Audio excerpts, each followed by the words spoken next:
Palabras de vida eterna, ministrando fe y esperanza en el Señor Jesucristo. Comentarios, reflexiones y exhortaciones referentes al libro de Isaías por Efraín Abarca de la Iglesia en Morelia, Michoacán.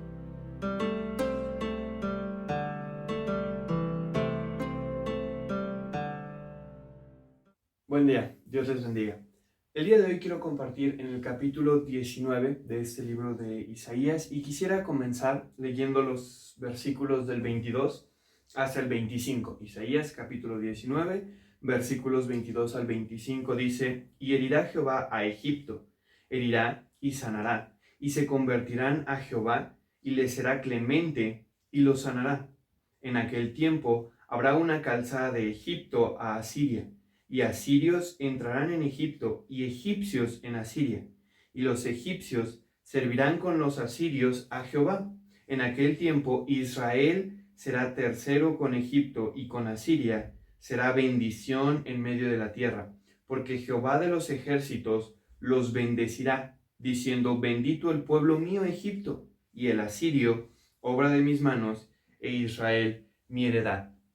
Cuando yo leí esto, algo no me cuadró, algo me sonó como un poco raro, como ¿qué está pasando aquí? Y es que si estamos familiarizados con la Biblia y si han podido leer este libro de Isaías, verán que Dios casi siempre, la mayoría de veces, siempre está tratando con el pueblo de Israel. Realmente Dios nunca o casi nunca se extiende a otras naciones para hablar acerca de bendición, para hablar acerca de que les van a servir, o esta expresión que utiliza aquí de que dice Egipto, pueblo mío, ¿no? Esto es algo realmente interesante porque Dios casi siempre está solamente enfocado en la nación de Israel. Es la historia de Israel en la que se centra. Vemos cómo Dios escoge a Abraham y luego vemos Abraham, Isaac, Jacob, las 12 tribus, como ellos toman posesión de la tierra prometida, y Dios siempre está enfocado en tratar con ellos. Ellos es el pueblo que Dios escogió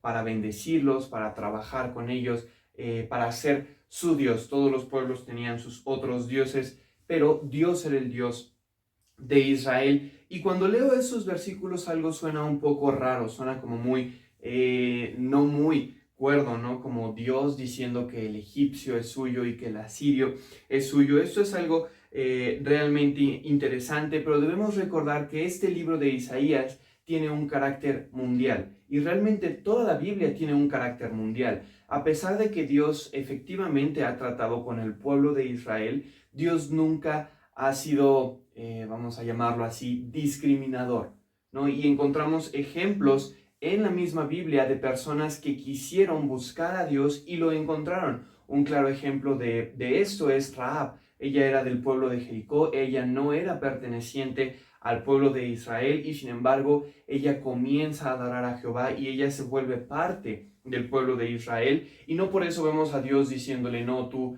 hazte para allá, quítate. Dios siempre ha tenido las puertas abiertas a quien quiera venir a buscarle, lo va a encontrar. Pero esto es algo especial. Esto está hablando de que toda la nación, de que en algún momento, y Isaías nos está hablando de un evento en el futuro, de que va a llegar un punto en el cual Dios va a abrir completamente estas puertas. Y algo peculiar que encontramos en esto son las dos naciones que se mencionan aquí. La primera es Egipto, y debemos recordar que Egipto fue el pueblo que esclavizó a los israelitas, fue el pueblo que mató a sus niños, y fue el pueblo que también Dios juzgó severamente. Esto es algo interesante porque las naciones que están escritas aquí no solo están escritas por estar escritas, porque Isaías no se le ocurrió otra nación y puso a los egipcios, sino que Dios está revelándonos un mensaje ahí. Otra nación que está ahí son los asirios. Los asirios son el pueblo que llevó cautivo al pueblo de Israel, y una cautividad nunca es bonita. En ese momento se llevaba la cautividad por medio de la guerra, personas muertas, personas esclavizadas, llevadas en cadenas a otros lugares y puestas como esclavos, vendidos, trabajando. Pero Dios está diciendo que de estas dos naciones Él va a tener misericordia. Dios está prometiendo que un día va a abrir las puertas para que también ellos puedan tener acceso a Dios. Y como lo he dicho, Isaías es un libro profético, Isaías es un libro que tiene un cumplimiento más adelante y parte de este cumplimiento lo encontramos en Cristo. Cristo es aquel que vino a abrir totalmente esas puertas y esto lo vemos en el libro de Efesios, capítulo 2, los versículos 12 al 15. Escribe Pablo que en aquel tiempo estabais, ustedes los gentiles, nosotros que no pertenecemos a Israel, dice que en aquel tiempo estabais sin Cristo, alejados de la república de Israel y extranjeros a los pactos de la promesa, sin esperanza y sin Dios en el mundo. Mas ahora hay un cambio de tiempo. Pablo está hablando antes y podemos pensar en ese antes como en el tiempo de Isaías, pero él dice, mas ahora en Cristo Jesús, vosotros, los gentiles, que en otro tiempo estabais lejos, habéis sido hechos cercanos por la sangre de Cristo, porque Él es nuestra paz, que de ambos hizo uno, derribando la pared intermedia de separación. Yo veo a Pablo aquí mencionando como 3 pasos diferentes, y el primer paso de este es lejos. Dice, a vosotros que estabais lejos, y él habla de un ahora. Ahora hay una diferencia. Cristo es para todos, como está el título de este sermón, un Dios para todos. No es un Dios para los israelitas, un Dios para los gentiles, un Dios para los chilenos, un Dios para los argentinos. Es un Dios para todos. Dios es solamente uno. Y el anuncio del evangelio es para todos. Ya no hay una exclusividad en cuanto a la predicación del evangelio. El profeta Isaías nos está diciendo que va a llegar un momento en el que el anuncio del evangelio no solamente va a ser para el israelita, sino que va a ser también para el egipcio, para el asirio. Y esto no habla específicamente de ellos como, bueno, va a ser solamente predicado en Egipto o va a ser solamente predicado en Asiria. No, él está hablando acerca del mundo, que se van a abrir estas puertas para que el evangelio sea predicado en todo el mundo. Ambas naciones, podemos ver por lo que vimos, eran naciones malas, eran naciones perversas, no son naciones que son dignas de que se les predique el evangelio, pero Cristo dice que Él vino a salvar a enfermos. Él no vino por los sanos, Él no vino por los buenos, Él no vino por los justos, comenzando por el punto de que no existen, no hay personas justas, no hay personas buenas. Cristo dice que Él vino por los pecadores, por las personas que están enfermas. A ellos vino a salvarlos, a los egipcios, a los asirios y a todos aquellos que quieran creer. Pero eso también nos lleva a que el creyente tiene una responsabilidad de anunciar el evangelio a todos. Y aquí hay una diferencia, porque el pueblo judío no tenía en sí o no tenía en forma esta tarea. Ellos tenían como tarea educar a sus hijos, cuidar de sus tradiciones. Ellos eran muy celosos respecto a eso, eran celosos respecto a cuidar el sábado, celosos respecto a su dieta alimenticia, eran celosos respecto a eso porque Dios les mandó esto. Este era el modelo evangelístico que Dios les dio a ellos, que ellos iban a ser una nación especial y Dios iba a utilizar eso para que las demás naciones se fijaran en ellos. Un ejemplo de esto es la reina de Seba. Podemos ver en la dedicación del templo que Salomón, cuando hace esta oración, él dice, Señor, van a escuchar de tu grande nombre. Salomón no dice, bueno, yo voy a ir a evangelizarlos. No, Salomón dice, ellos van a escuchar, solos van a escuchar de esto. Y la reina de Seba pasa el tiempo y ella viene y dice, bueno, yo escuché y vengo a ver si es cierto. Y ella se queda maravillada de todo esto. Esto era el modelo de evangelio que tenía diseñado el pueblo de Israel. Sin embargo, ahora la iglesia tiene un modelo de evangelio totalmente diferente, porque la iglesia también tiene la responsabilidad de educar a sus hijos en el conocimiento de Cristo, también tiene la responsabilidad de ser celosa en cuanto a sus creencias, de cuidar todo lo que el Señor nos ha mandado, pero además de eso, tiene la responsabilidad de ir y predicar el evangelio a toda criatura. Esto no fue dado explícitamente a los judíos, pero Cristo sí lo hace a la iglesia. Hay un versículo en el libro de Hechos, capítulo 1, versículo 8, dice, mas recibiréis la virtud del Espíritu Santo que vendrá sobre vosotros y me seréis testigos en Jerusalén, en toda Judea y en Samaria y hasta lo último de la tierra. Vemos este cambio, notamos este cambio que Cristo introduce, que en el momento en el que Él abre las puertas para todos, también nos envía a los que somos salvos a llevar el evangelio a las demás personas, a todos aquellos que no creen. Esa es nuestra responsabilidad. Ya no solo debe la iglesia cerrar sus paredes, cerrar sus puertas y decir, bueno, nosotros somos los elegidos de Dios, nosotros somos pueblo especial, real sacerdocio, gente santa, pueblo adquirido, y no vamos a relacionarnos con las demás personas. Ese no es el modelo de evangelio de la iglesia. La iglesia debe expandir el evangelio, como dice el libro de Hechos, hasta lo último de la tierra. Y un claro ejemplo vivo de esto fue el apóstol Pablo.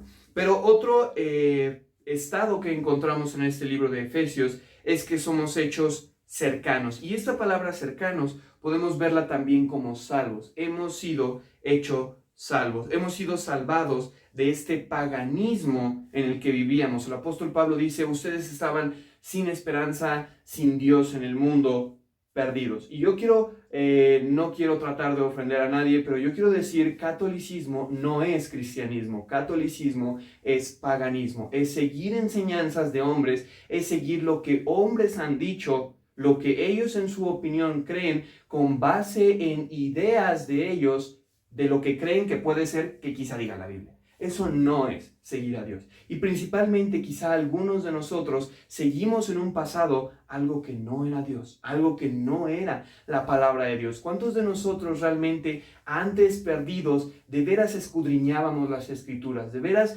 buscábamos a Dios? ¿No era esta nuestra intención? Quizá podíamos irnos, sentarnos en misa y escuchar al sacerdote diciendo lo que era su opinión, pero ¿cuándo por nosotros mismos de veras escudriñábamos y tomábamos un tiempo para leer las escrituras? Así era como vivíamos sin Dios, viviendo para agradarnos a nosotros mismos.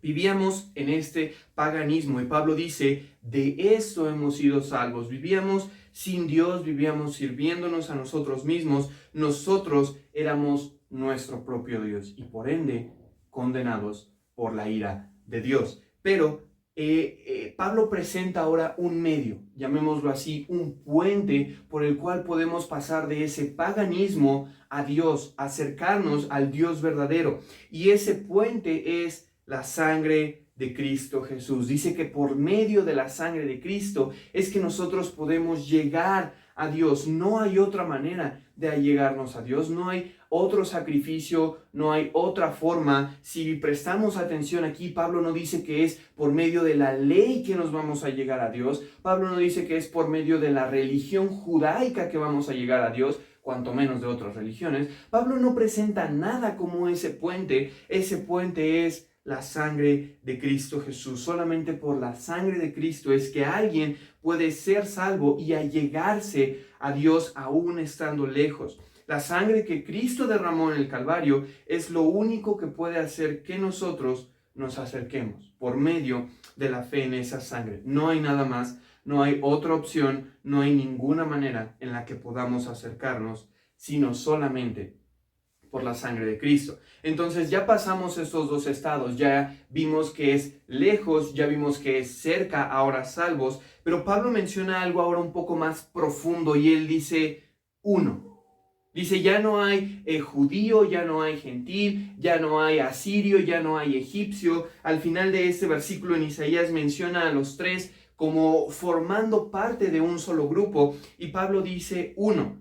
Y el libro de Efesios, más adelante, capítulo 3, versículo 5, dice, el cual misterio en los otros siglos no se dio a conocer a los hijos de los hombres, como ahora es revelado a sus santos apóstoles y profetas en el Espíritu. Pablo está hablando de un misterio, algo que es misterioso. Ya a los seres humanos, a las personas nos gusta un poco esto, la intriga, el misterio. Y él dice, hay un misterio que antes no fue revelado tan claramente. Y Isaías está hablando de ese misterio. Pablo explica cuál es este misterio. Dice que los gentiles, todos aquellos que no son israelitas, dice que los gentiles sean juntamente herederos e incorporados y consortes en su promesa en Cristo por el Evangelio. Todo creyente es ahora igualmente parte de ese uno, de ese grupo, el cual es el pueblo de Dios. Ya no es solo el judío, ya no es solamente los que fueron circuncidados, ahora es todo aquel que cree en el Evangelio de Cristo Jesús. Y esto es una grandísima bendición para todos aquellos que hemos sido incorporados, porque no éramos gentiles, pero ahora por medio de la sangre de Cristo somos más que gentiles, somos más que judíos, somos el pueblo de Dios.